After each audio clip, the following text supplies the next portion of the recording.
6 different ways that you can actually bring about change in your organization. And when I say bring about change, what I mean is solving difficult problems, right? 6 ways, as people in Singapore say, to solve difficult problems. We will talk about easiest to the most difficult phase, right? So the first way you can address or solve any difficult problem, again, I mean, this is something that you can explore, is by changing policies. It's the easiest thing to do, and surprisingly can have a significant impact on how your organization functions and how people within your organizations function. There are a lot of times for a lot of problems, you'll be surprised to know when you dig deeper that the reason that a particular problem exists is because of fundamentally flawed policies. So when we spoke about the role of a CIO as a problem finder and a problem solver, what I meant there was, to identify the root cause of a given problem. And in my experience and personal experience, and in the experience that I have had of having interacted with hundreds of customers and having read hundreds of case studies, I have come to realize that almost 50 to 60% of the problems that you face in your organization can be easily addressed by identifying the fundamentally flawed policy and removing that or changing that, right? So that's the first level of change that you can bring in, or the first lever of change that you have that you can actually bring in to solve difficult problems. The second level or the second lever that you have to bring about change is to look at the business processes that are involved and address the change at a business process level. Now, what do I mean by business process level? And what do I mean by problem solving at a business process level? A lot of times, the problems reside in the way we do our work, in the process that we follow. And a lot of times, just by simply eliminating a particular business process, automating it, or augmenting it with data, with people, and with providing data and insights to the people at the right time, at the right place, in the right way, you can address problems, right? So the first level, which is the easiest, is to change policies. The second level, which is slightly more difficult and slightly more nuanced, and this is the second level is where you can actually deploy technology, right? So you can deploy technology which can automate business processes, which can eliminate the need for a particular business process, or which can actually augment the people who are actually running the business process in such a way that the problem is kind of addressed. The third level, or the third lever that you can use in order to drive change or solve problems is at a systems level. So what do I mean by systems level? So if you actually look at an organization, it is fundamentally made up of multiple systems. Marketing as an organization is a system. Sales as an organization is a system. As a function is a system. Manufacturing is a system. Within manufacturing, let's say, for example, you have a particular plant which is running on a system. The procurement is running on a system. Each one of these is systems. And the way they interact with each other is how the larger system, which is the enterprise, functions. It depends on this interaction between the various different systems. Now, if you've found that you cannot solve the problem that you're trying to solve at a policy level, nor can you solve this at a process level, you need to start looking at it from a systems level. So what do I mean by looking at it from a systems level? So for example, there are certain challenges or there are certain problems which arise because of silos within the organization, because the data or the information is not flowing through the organization as smoothly and as transparently as it should be. There could be problems which needs to be addressed at a systemic level so that the problem doesn't arise again, right? So for example, if you have a problem in in the sales organization, typically you'll find that it needs to be solved at either the system that contains the sales as an organization, so which could be marketing and sales, or customer management, or at an enterprise level, or in the market level, or in the industry level. So the more abstraction you do and solve the problem in the abstracted level or the level above, the better the solution tends to be, right? So that's the system level. So if you actually look at the impact that systems level change can have on your business, it is significant. Now, the fourth lever that you have, which you can actually use to drive a significant amount of change and solve a really complex, difficult problem, is at a behavior level. We all know that as humans, we are creatures of habits. Every single person has a way they approach to solve a particular problem or to run a particular task. The same way, every organization, every team has a way or has a team habit. Every department has a departmental habit. What we need to do is, even if we are not able to solve a particular problem at a systems level, then we need to start looking at it from a behavior level in terms of habits. What kind of habits do we want people to have? So do we want them to be customer centric? Do you want them to put customer at the center of everything that they do in the organization? Do you want them to focus on profitability? Do you want to to get them to focus on cost? All your behavior then depends on the focus area. So it is famously said that Southwest Airlines, there was one question that drove the entire behavior of the organization, which was, will whatever is the idea that they want to try to implement, or whatever is the problem, the solution that they're trying to implement for a particular problem, it needs to come through the litmus test. The litmus test is answering the question, will this help Southwest become the lowest cost airline possible? If the answer is yes, go ahead and do it. If the answer is no, don't do it. As simple as that.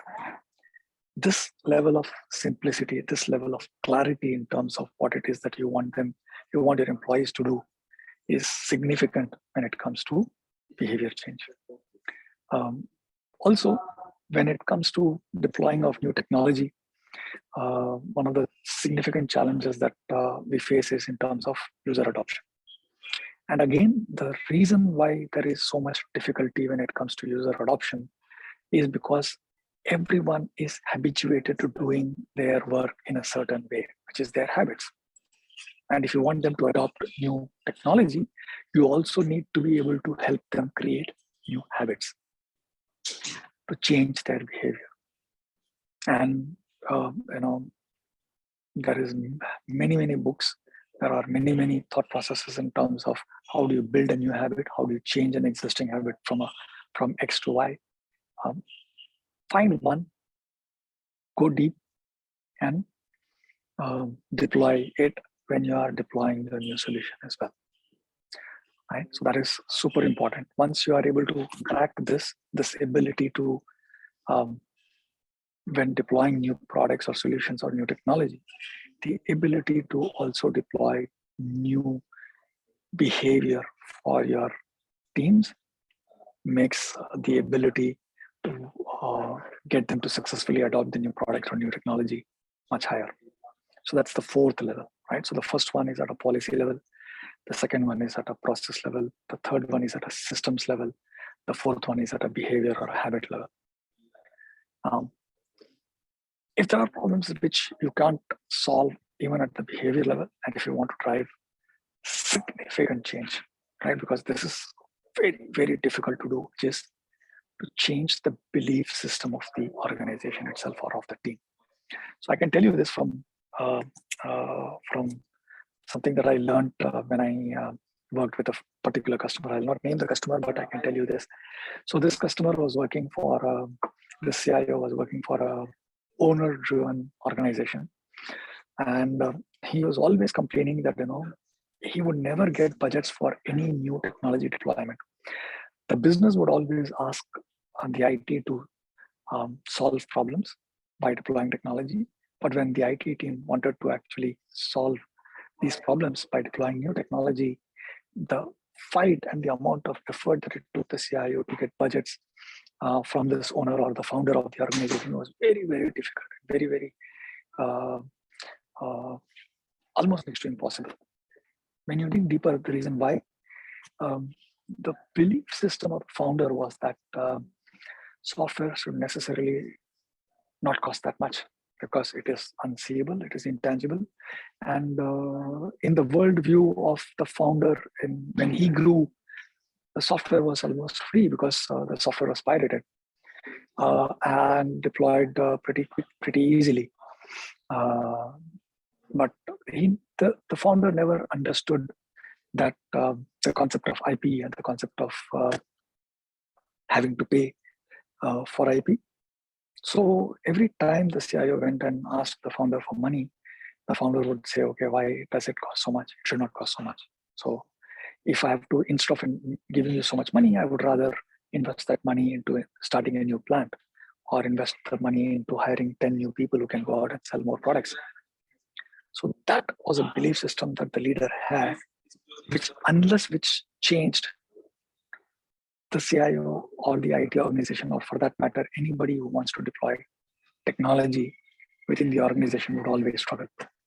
Now, what happened was the second generation of the entrepreneur or the founder started working in the organization, and they understood the importance of technology, from more specifically information technology or IT, and the concept of using technology to drive significant productivity improvement. And only then could the CIO find the budgets that they required in order to drive the transformation that they wanted to do by deploying technology. So that's the fifth lever that we have, which is changing the belief systems, which is very, very difficult. The last lever, or probably the sixth lever, I would assume, the final frontier in a way, is to change the culture of the organization. Now, one of the roles that I talked about in an earlier session that a CIO should be playing is culture ambassadors or change agents. And one of the reasons why it is a CIO's responsibility to own culture transformation is because if they really want to have a significant impact on the business, if they really want to solve the most critical, most crucial, the most impactful problems that a business faces by deploying technology, then they need to be able to create a culture where the entire organization is looking forward to adopting technology.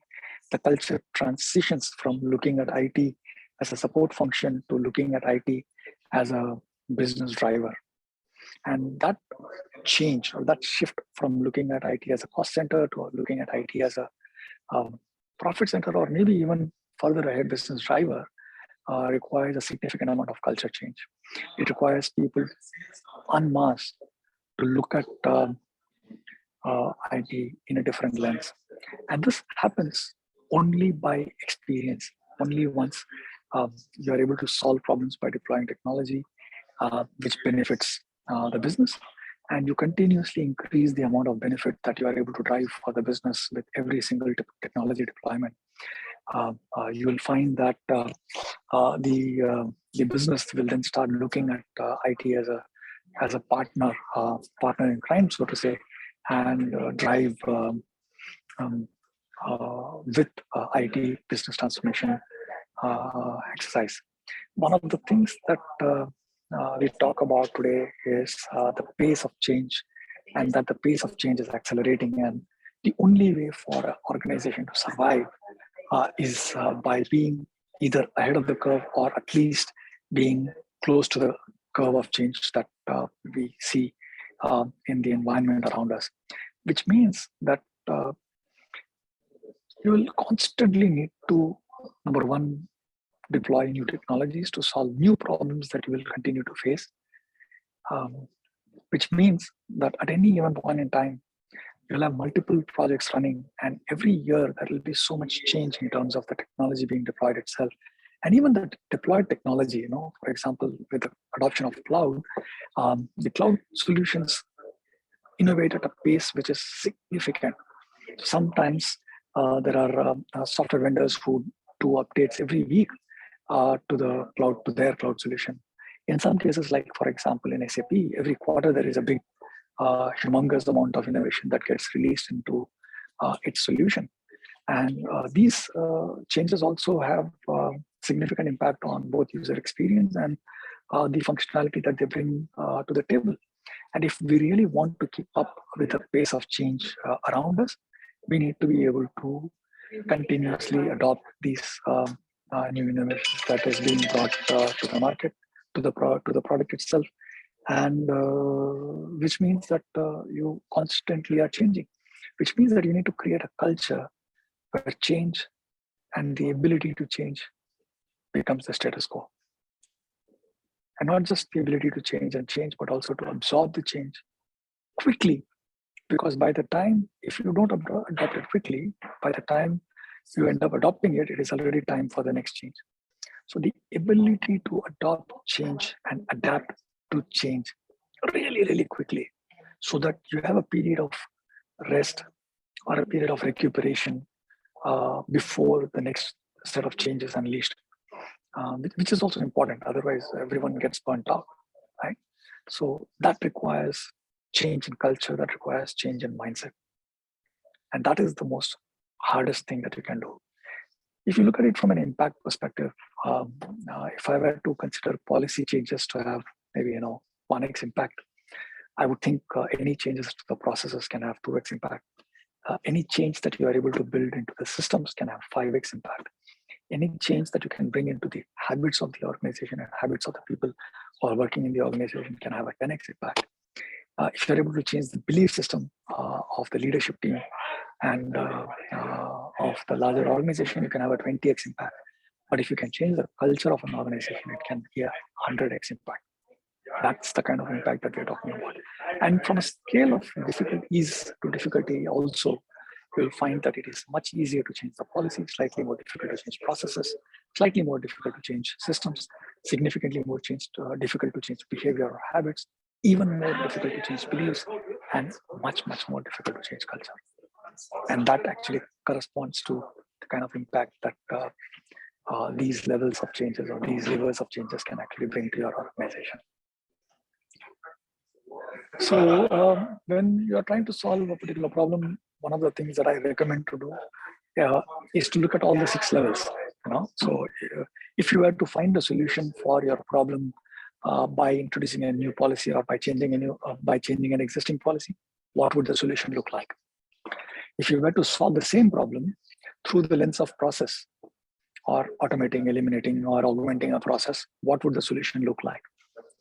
If you were to if you were to solve the problem in terms of systemic change, what would the solution look like? If you were to trying to solve the problem through changing behavior or creating new habits for your organization, what could the solution look like? If you were to address the problem at a belief level, what would the solution look like? If you were to address this at a culture level, what would the solution look like?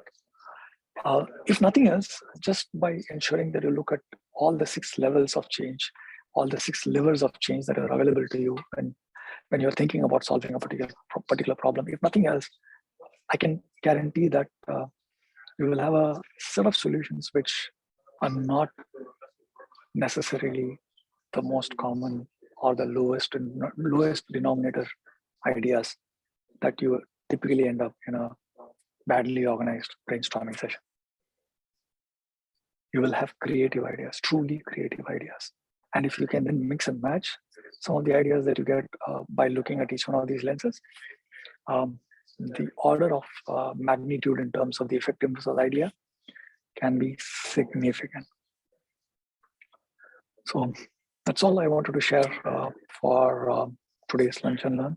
I hope that you find this useful, helpful. Please do let me know by commenting as comments on LinkedIn. So until tomorrow, thank you for your time, and hopefully you find different ways to solve um, the different challenges that your business is actually facing. Thank you so much. Stay safe, stay healthy.